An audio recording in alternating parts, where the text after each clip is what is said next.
সুপ্রিয় নবম দশম শ্রেণীর শিক্ষার্থীরা, আজকে তোমাদের সাথে আলোচনা করব তোমাদের সাধারণ গণিত বীজগণিতের 14 নাম্বার 11.2-এর 14 নাম্বার অঙ্কটি কি লেখা আছে দেখো। দুইটি সংখ্যার অনুপাত 5:7 এবং এদের গসাগু 4 হলে সংখ্যা দুটির লসাগু কত? এই অঙ্কটি সমাধান দেখো।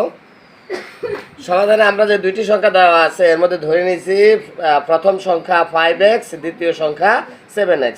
আমাদের অনুপাত ছিল 5 এবং 7। আমরা এগুলো প্রথম সংখ্যা ধরে নিয়েছি 5x, দ্বিতীয় সংখ্যা ধরে নিয়েছি আমরা 7x।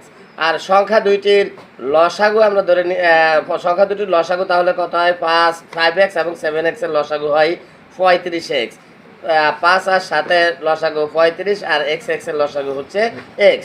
সংখ্যা দুটির গসাগু হচ্ছে x। x হচ্ছে দুইটার ভিতরে কমন সংখ্যা, এমন 5 এবং 7-এর ভিতরে সাধারণ কোনো গুণনীয়ক নেই। আবার x এবং x এর সাধারণ গুণনীয়ক হচ্ছে x, তাহলে গসাগু হচ্ছে x। আর বইতে দেওয়া আছে গসাগু 4, তার মানে যেহেতু গসাগু আমরা এখানে x বের করেছি, x এর মান 4। আমাদের অঙ্কতে লসাগু বের করতে বলছে, তোমরা নিশ্চয়ই খেয়াল করেছো অঙ্কতে। তাহলে সংখ্যা দুইটির লসাগু হচ্ছে 35x, 35x, 35-এর 35 আর x এর মান আমরা এখানে বের করে নিয়েছি।